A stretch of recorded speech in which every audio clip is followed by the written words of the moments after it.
Fillimet e tij i kishte në forcat e policisë për të ruajtur rregullin dhe qetësinë, por më pas kaloi në krahun e kundërt.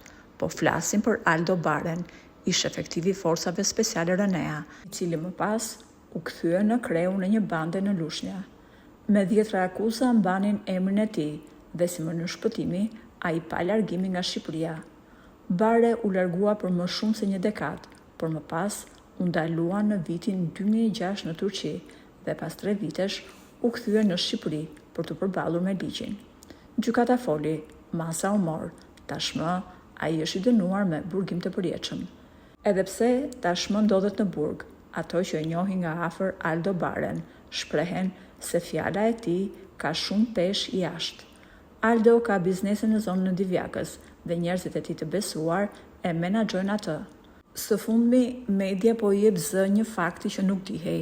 Fjala e Aldo Bares ka peshë edhe në politik.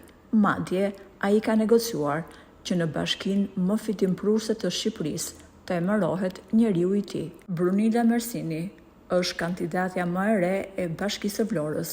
Ajo është vajza e dajës së Aldo Bares. Analistët e quajtën skandal faktin se kryeministri shkoi në Vlorë dhe i kërkoi dorëheqjen kryetarit të bashkisë. E më pas, në këtë post u emërua vajza e dajës së Aldo Bares.